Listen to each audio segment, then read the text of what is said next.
Journey വിത്ത് SMGയുടെ ചാനലിലേക്ക് നിങ്ങളെല്ലാവരെയും സ്വാഗതം ചെയ്യുന്നു. ഈ ചാനലിൽ കൂടി ദൈവവചനം പഠിക്കുവാനും സമകാലീനമായിരിക്കുന്ന സംഭവങ്ങൾ ദൈവവചന അടിസ്ഥാനത്തിൽ ഒന്ന് അവലോകനം ചെയ്യുവാനും ആഗ്രഹിക്കുന്നു. ഇന്നത്തെ എപ്പിസോഡിലേക്ക് നിങ്ങളെല്ലാവരെയും സ്വാഗതം ചെയ്യുന്നു.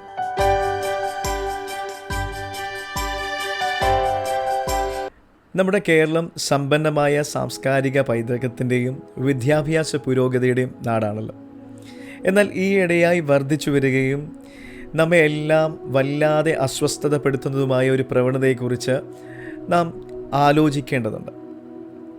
അമാനുഷികമായ വിജയവും പ്രശസ്തിയും നേടുന്നതിനായി ആളുകൾ കുലപാതകം ഉൾപ്പെടെ ഉള്ള ഹീനമായ കുറ്റകൃത്യങ്ങൾ അവലംബിക്കുന്നത് മനുഷ്യത്വത്തിനെതിരായ ഏറ്റവും ഭീകരമായ ചുവടുവെപ്പുകളാണ്.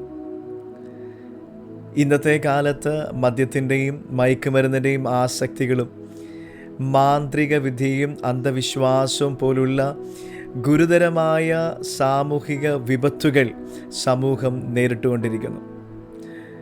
മാന്ത്രിക വിദ്യ കൂടുതൽ പ്രചാരത്തിലായതോടുകൂടി കേരളത്തിൽ നിരവധി ക്രൂരകൃത്യങ്ങളും വർദ്ധിച്ചു വന്നുകൊണ്ടിരിക്കുന്ന അവസ്ഥയിലേക്കാണ് നാം നീങ്ങുന്നത്.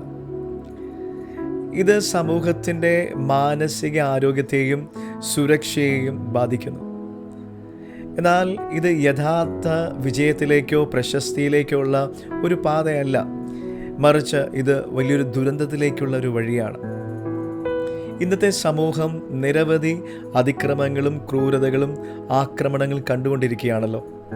മാന്ത്രിക വിദ്യ, അന്ധവിശ്വാസം, ലൈംഗിക മോഹം, ഭ്രാന്തമായ സ്നേഹബന്ധങ്ങൾ, പ്രതികാര ചിന്തകൾ, ക്രൂര വിനോദങ്ങൾ, ഇതിലൊക്കെയും കുറ്റബോധമില്ലാതെ മനുഷ്യനെ ഒരു മൃഗസമാനമായ അവസ്ഥയിലേക്കാണ് അവനെ കൊണ്ടുപോകുന്നത്. കൂട്ടക്കൊലകളും ക്രൂരമായ കൊലപാതകങ്ങളും ആത്മഹത്യകളും ഒക്കെയും പതിവായി വന്നുകൊണ്ടിരിക്കുകയാണ്. കേരളത്തിൽ ഈ പ്രവണതകൾ ഈ കാലഘട്ടത്തിൽ, പ്രത്യേകിച്ച് ഈ 2025 ആരംഭം മുതൽ തന്നെ വല്ലാതെ വർദ്ധിച്ചു വന്നുകൊണ്ടിരിക്കുകയാണ്. നമ്മുടെ കേരളത്തിൽ സമീപകാലത്ത് മാന്ത്രിക വിദ്യയുമായി ബന്ധപ്പെട്ട് നിരവധി കൊലപാതകങ്ങൾ റിപ്പോർട്ട് ചെയ്തിട്ടുണ്ട്. ഈ സംഭവങ്ങളുടെ ഏറ്റവും ഞെട്ടിക്കുന്ന വശം കുടുംബാംഗങ്ങൾക്കിടയിലുള്ള ക്രൂരതയാണ്. മാതാപിതാക്കൾ അവരുടെ സ്വന്തം കുഞ്ഞുങ്ങളെ കൊന്നുകളയുന്നു. അതുപോലെ കുട്ടികൾ അവരുടെ മാതാപിതാക്കളെ കൊല്ലുന്നു. സഹോദരങ്ങൾ തമ്മിൽ, സ്നേഹിതന്മാർ തമ്മിൽ, ഇതൊക്കെയും നമ്മുടെ സമൂഹത്തിന് വലിയൊരു മുന്നറിയിപ്പാണ് നൽകുന്നത്. ഈ സംഭവങ്ങളൊക്കെ നോക്കുമ്പോൾ ഇരകളെ ശിരച്ഛേദം ചെയ്യുകയും അവരുടെ അവയവങ്ങളെ മുറിച്ചു മാറ്റുകയും മാരകായുധങ്ങൾ കൊണ്ട് ശരീരങ്ങളെ വികൃതമാക്കുകയും ഇങ്ങനെയൊക്കെയും ചെയ്യുന്നത് നമ്മൾ കാണുന്നു. ഇത്തരം ക്രൂരമായ കുറ്റകൃത്യങ്ങൾ പത്രങ്ങളുടെയും ദൃശ്യമാധ്യമങ്ങളുടെയും ഒക്കെയും തലക്കെട്ടുകൾ നിറഞ്ഞു നിൽക്കുകയാണ്. പ്രണയപരാജയങ്ങൾ, അനാവശ്യമായ ബന്ധങ്ങളിലുണ്ടാകുന്ന സംശയങ്ങൾ, പ്രതികാര ചിന്ത, മനോഭാവത്തിൽ വരുന്ന വ്യത്യാസങ്ങൾ എന്നിവയൊക്കെയും കേരളത്തിൽ നടക്കുന്ന കൊലപാതകങ്ങൾക്കും ആത്മഹത്യകൾക്കുമൊക്കെയും കാരണമാകുന്നുണ്ട്. പ്രണയത്തിൽ പരാജയപ്പെട്ട് നിരാശയിലാകുന്ന പലരും അതിര് കടന്ന പ്രവൃത്തികളിലേക്ക് കടക്കുന്നു. എന്നാൽ അവരുടെ ജീവിതത്തെയും അത് മറ്റുള്ളവരുടെ ജീവിതത്തെയും നശിപ്പിച്ചു കളയുന്നു. അനാവശ്യമായ ബന്ധങ്ങളും പ്രതികാരവും കുടുംബങ്ങളെയും സമൂഹത്തെയും തകർക്കുന്ന സംഭവങ്ങളായി നിത്യം വന്നുകൊണ്ടിരിക്കുകയാണ്.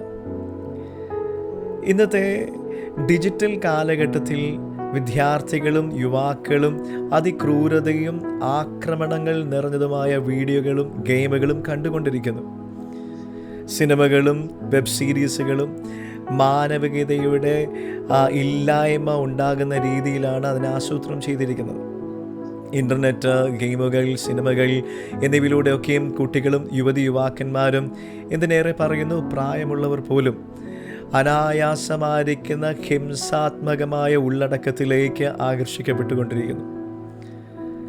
ചില ഗെയിമുകളും സിനിമകളും ഹിംസയെ മഹത്വവൽക്കരിക്കുകയും അതിനെ ഒരു വിനോദമായി ചിത്രീകരിക്കുകയും ചെയ്തുകൊണ്ടിരിക്കുന്നു. ഇത് യുവതലമുറയുടെ മനസ്സിൽ തെറ്റായ ധാരണകൾ സൃഷ്ടിക്കുന്നുണ്ട്. ഇത്തരം ഉള്ളടക്കങ്ങൾ മനുഷ്യ ജീവിതത്തിൻ്റെ ഉള്ളടക്കത്തെക്കുറിച്ച് തെറ്റായ സന്ദേശമാണ് നൽകുന്നത്. ഹിംസാപരമായ പ്രവണതകൾക്ക് പ്രോത്സാഹനം നൽകുകയും ചെയ്യുന്നുണ്ട്. ഹോളിവുഡ്, ബോളിവുഡ്, മലയാളം സിനിമകളിലെ വില്ലന്മാരെയൊക്കെയും ഹീറോകളായി മാറ്റുന്ന പ്രവണത കുഞ്ഞു മനസ്സുകളെ അതിക്രമത്തിൻ്റെയും ആക്രമണത്തിൻ്റെയും ഒക്കെയും ക്രൂരതയുടെയും ആ വഴിയിലേക്കാണ് അവരെ കൊണ്ടുപോകുന്നത്. ചലച്ചിത്ര ഗാനങ്ങളും മുദ്രാവാക്യങ്ങളും ചിലപ്പോൾ കുറ്റകൃത്യങ്ങളിലേക്കും അവരെ പ്രേരിപ്പിക്കാം. ചില ഗാനങ്ങളുടെ വരികളും സന്ദേശങ്ങളും മനുഷ്യന് ദോഷമായ ചിന്തകൾ വിതയ്ക്കുമെന്നതിൽ സംശയം വേണ്ട. സിനിമകളിൽ അക്രമങ്ങൾ, പ്രതികാരങ്ങൾ, കുറ്റകൃത്യങ്ങൾ ചിത്രീകരിക്കപ്പെടുമ്പോൾ അതിനെ അനുകരിക്കാൻ പലർക്കും തോന്നാം. പലപ്പോഴും യുവാക്കളുടെ ഇടയിൽ മാനസികമായി സ്വാധീനിക്കപ്പെടുന്നവർക്കും ഇത്തരം സന്ദേശങ്ങൾ ഗുരുതരമായ ദോഷങ്ങൾ ഉണ്ടാക്കുന്നുണ്ട്. നമ്മുടെ ചിന്തകളും പ്രവർത്തനങ്ങളും നമ്മൾ സ്വീകരിക്കുന്ന വിവരങ്ങളാലാണ് രൂപപ്പെടുന്നത്. അതിനാൽ മോശം സ്വാധീനങ്ങൾ വരാതെ നമ്മുടെ ജീവിതങ്ങൾ ജാഗ്രതയുള്ളവരായിരിക്കണം. നല്ല സന്ദേശങ്ങൾ നൽകുന്ന, നന്മ പ്രചരിപ്പിക്കുന്ന കലാരൂപങ്ങൾ തിരഞ്ഞെടുക്കുവാൻ നമുക്ക് മനസാക്ഷിയോടെ നമുക്ക് ശ്രമിക്കാം. ഇന്നത്തെ ക്രൈസ്തവ സമൂഹത്തിനകത്തും ഇരുട്ടിൻ്റെ പിടി വീണിട്ടുണ്ട്. സൺഡേ സ്കൂൾ പഠിച്ചവരും ദൈവത്തെ അറിഞ്ഞവർ പോലും ഈ ഇരട്ട സ്വഭാവം അല്ലെങ്കിൽ ഇരട്ട ജീവിതം നയിക്കുന്നുണ്ട്. Dual personality. വേദനകളും വ്യസനങ്ങളും അനാവശ്യമായ ബന്ധങ്ങളും പാപത്തിൽ നിന്നുള്ള ആ സ്വാധീനമൊക്കെയും ദൈവത്തിൽ നിന്നുള്ള ബന്ധത്തിൽ നിന്ന് അവരെ വിട്ടുമാറ്റുന്നു. ഓർക്കുക, വിശ്വാസ സമൂഹങ്ങളിൽ ഈ പ്രശ്നങ്ങൾ മാറി നിൽക്കുന്നില്ല. ചിലപ്പോൾ സഭയിലെ അംഗങ്ങളിൽ പോലും അവരുടെ യഥാർത്ഥ സ്വഭാവം മറച്ചു വെച്ചുകൊണ്ട് ഇരുളിൻ്റെ വഴിയിലേക്ക് അവർ വഴുതി പോകുന്നുണ്ട്. സമൂഹത്തിലെ ഈ മാറ്റങ്ങൾ തിരിച്ചറിയുകയും അവയെ നേരിടുന്നതിനു വേണ്ടിയുള്ള നടപടികൾ സ്വീകരിക്കുകയും ചെയ്യുന്നത് സഭയുടെ ഉത്തരവാദിത്വം കൂടിയാണ്. വിശ്വാസികളുടെ ആത്മപരിശോധനയും ആത്മീക വളർച്ചയും പ്രോത്സാഹിപ്പിച്ച അന്ധവിശ്വാസത്തെയും ഹിംസയെയും ചെറുക്കുവാൻ സഭകൾ മുൻകൈയെടുക്കണം. തൊഴിലില്ലായ്മയും ബന്ധങ്ങളുടെ അസ്ഥിരതയും സാമ്പത്തികമായ പ്രതിസന്ധികൾ, സാമൂഹികമായിരിക്കുന്ന അസമത്വം, പ്രശസ്തി എന്ന മോഹം, ഭാവിയെക്കുറിച്ചുള്ള ആശങ്ക എന്നിവ അന്ധവിശ്വാസത്തിനും മാന്ത്രിക വിദ്യയ്ക്കും വളരുവാനുള്ള മികച്ച അന്തരീക്ഷം സൃഷ്ടിച്ചു. അത് നമ്മൾ മറക്കരുത്. പലരും തങ്ങളുടെ പ്രശ്നങ്ങൾക്ക് അമാനുഷികമായ പരിഹാരം തേടുന്നു. ഇതിൻ്റെ ഫലമായി നിരാശയും അതുപോലെ വൈരാഗ്യവും ഒക്കെയാണ് നിറയുന്നത്. മാന്ത്രിക വിദ്യ പ്രചരിപ്പിക്കുകയും പരിശീലിപ്പിക്കുകയും ചെയ്യുന്നവർക്കെതിരെ ശക്തമായ നിയമ നടപടികൾ സ്വീകരിക്കേണ്ടത് അത്യാവശ്യമാണ്. അതിനോടൊപ്പം തന്നെ സമൂഹത്തിലെ ഓരോ വ്യക്തിയും വിദ്യാഭ്യാസത്തിലും വിമർശനാത്മകമായ ചിന്തയിലും സാമൂഹിക അവബോധത്തിലും കൂടുതൽ ശ്രദ്ധ കേന്ദ്രീകരിക്കേണ്ടതുണ്ട്.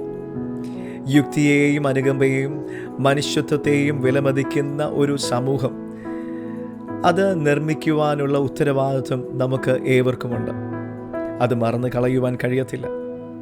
അന്ധവിശ്വാസത്തിൻ്റെയും ദുരന്തകരമായിരിക്കുന്ന ഫലങ്ങളെ തിരിച്ചറിയുവാൻ, അതിനെ ചെറുത്ത് നിൽക്കുവാനും കഴിയേണ്ടതിന് ഈ കാലഘട്ടത്തിൻ്റെ ഏറ്റവും ആവശ്യമാണ്. മാന്ത്രിക വിദ്യയുടെ വലയിൽ കുടുങ്ങുന്നവർ തിരിച്ചറിയേണ്ട ഒരു സത്യമുണ്ട്. ഈ ഇരുട്ടിൻ്റെ പിന്നിലെ ഒരു സൂത്രധാരനുണ്ട്. അത് മറ്റാരുമല്ല, സാത്താൻ തന്നെയാണ്. ദൈവത്തിന് കീഴടങ്ങാതെ അമാനുഷികമായ ശക്തികൾ തേടുമ്പോൾ സംഭവിക്കുന്നത് മരണത്തിനും നിത്യമായ ലജ്ജയ്ക്കുമുള്ള വഴിയാണ് നമ്മുടെ ജീവിതത്തിൽ തുറക്കപ്പെടുന്നത്. പൗരാണിക കാലം മുതൽ സാത്താൻ മനുഷ്യരെ വശീകരിക്കുന്നുണ്ട്.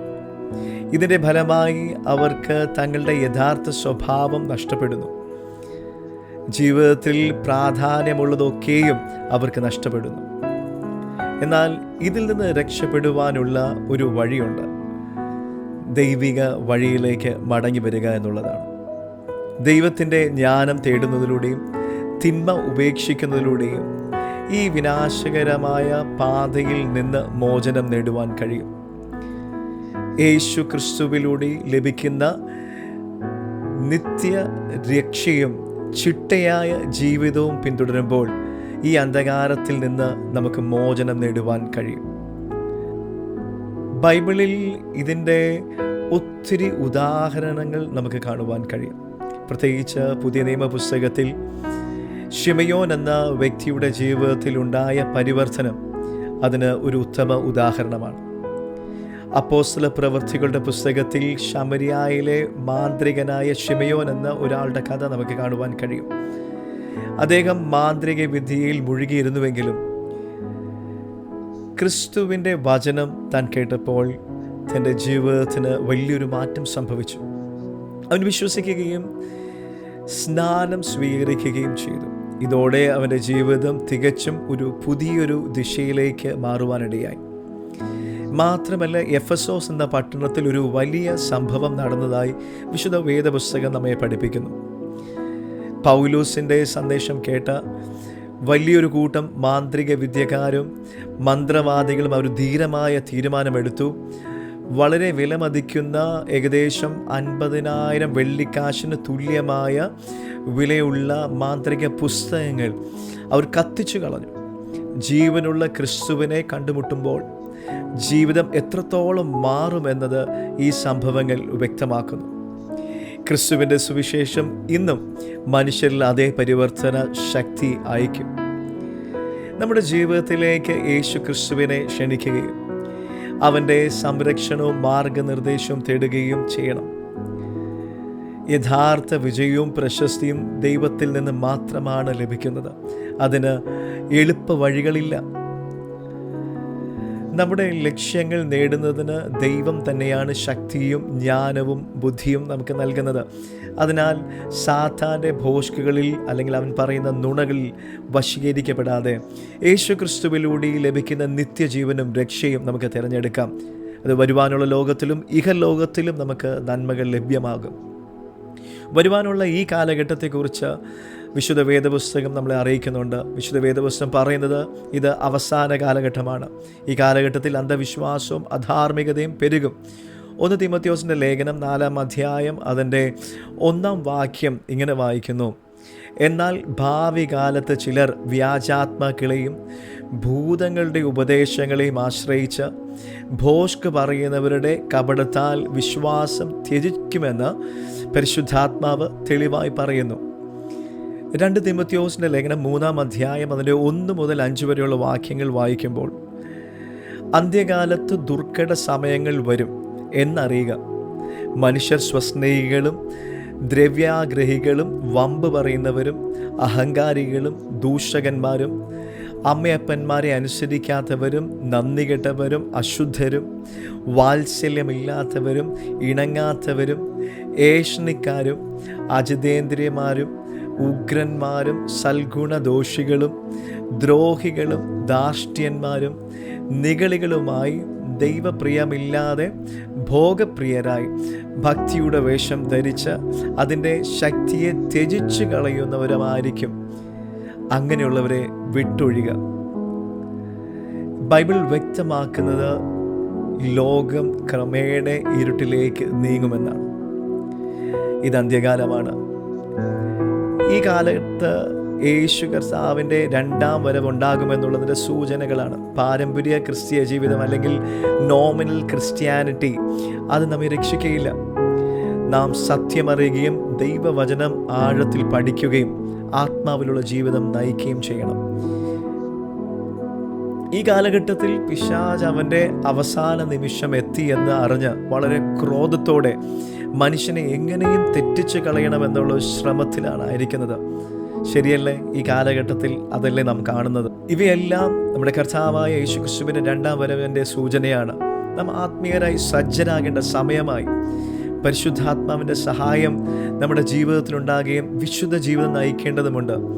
രക്ഷകനായ യേശുക്രിസ്തുവെ നാം സ്വീകരിക്കുകയും അന്ധവിശ്വാസത്തെയും അധാർമികതയും അകറ്റിക്കളയുകയും ചെയ്യുക. പാപം ചെയ്യുന്നവൻ പിശാചിൻ്റെ മകനാകുന്നു. പിശാച് ആദ്യം മുതലേ പാപം ചെയ്യുന്നു. പിശാചിൻ്റെ പ്രവൃത്തികളെ അഴിപ്പാൻ തന്നെയാണ് മനുഷ്യപുത്രൻ പ്രത്യക്ഷനായിരിക്കുന്നത്. അതിനാൽ നമുക്ക് ദൈവത്തിൻ്റെ ജ്ഞാനവും മാർഗനിർദ്ദേശവും തേടാം. അന്ധവിശ്വാസത്തെയും മാന്ത്രിക വിദ്യയും മറ്റുള്ള മയക്കുമരുന്നിൻ്റെ സ്വാധീനങ്ങളെയും തള്ളിക്കളയുക. നീതിയുടെയും സമഗ്രതയുടെയും പാതയും തിരഞ്ഞെടുക്കാം.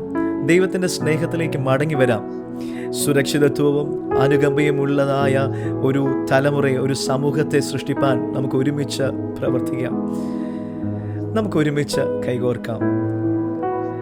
ഈ എപ്പിസോഡിൽ നിങ്ങൾ കേട്ട ഈ ഈ ഒരു സന്ദേശം നിങ്ങൾക്കും നിങ്ങളുടെ കുടുംബത്തിലും ഈ സമൂഹത്തിനും അതൊരു വഴികാട്ടിയായി മാറട്ടെ. God bless you.